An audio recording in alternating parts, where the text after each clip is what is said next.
So, you think you'd like to make your own fleet of lake boat models? Cool. I hope I can help.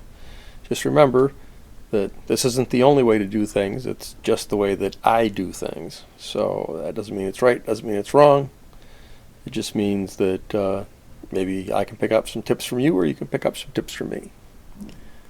Of course, I've been doing this for a long time, yet this sort of boat building is the best stress reliever you can find. It kept me sane for the near decade that it took for me to work my way through college, and for many years thereafter. Let's start way back in the olden days. It was 1979, and I was out of school and out of money. I had a job mopping hangar floors, and every penny went to the university so I could get back in. Heck, I didn't even have enough money for balsa wood. But I did have an old Futaba 2-channel RC radio control unit from back in the days when I did have money. So I built my first boat from heavyweight tagboard, and she never really sailed. She was more of a learning tool. Note that she had an external off-on switch because she had only one servo.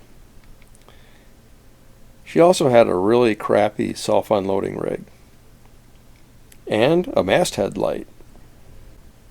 Of course, no matter how hard you try, you cannot waterproof tagboard. This little float that you see really did her in. And all it was for is to get her picture taken. Late in the autumn of that year, I managed to scrape up enough cash to buy a sheet of balsa wood.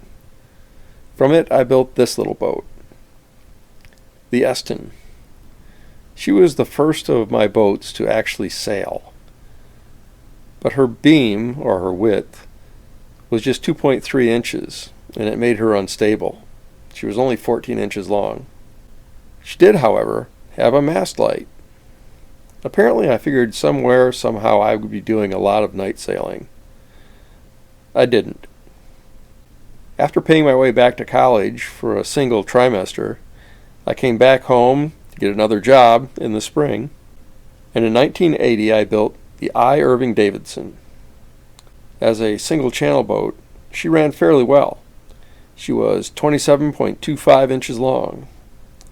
She too had an external off-on switch. Yet, my construction skills were still under construction, as the wraparound hull of the I. Irving Davidson clearly shows. You may now be asking how I named all of these boats. I took a lesson from my favorite cartoonist, Dick Gindin.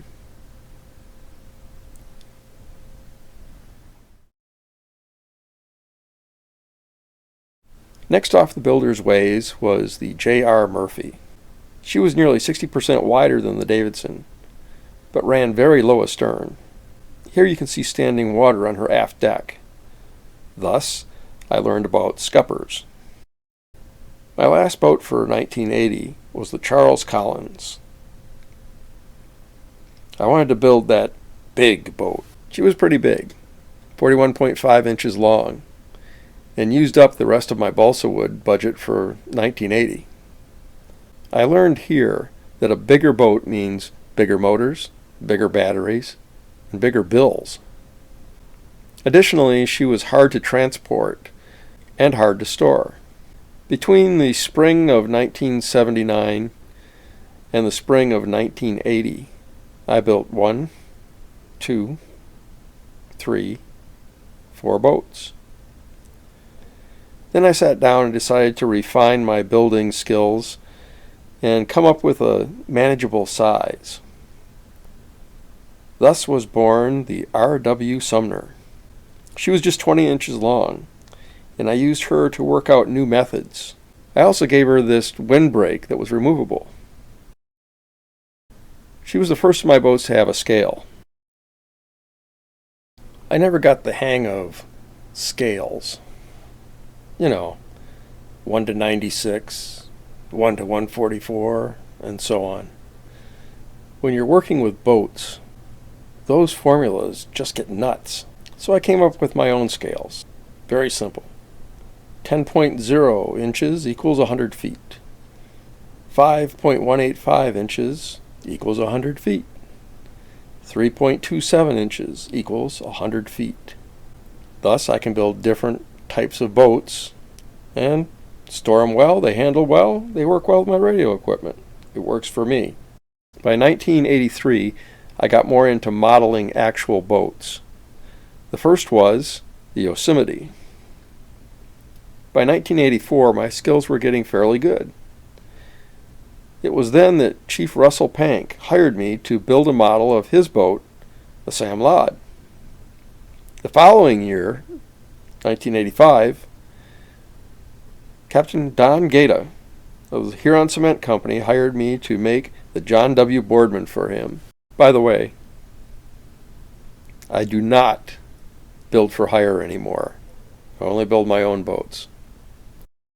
The lesson here is that you build your skills by building. Your early work can still stink. That's fine. But as time goes on, the models will get better. Never be afraid to stink. I went from a tagboard hunk of junk boat to building replicas for chief engineers and captains of real boats for money. The lesson for me is, from now on, always shoot these videos in HD. They look better.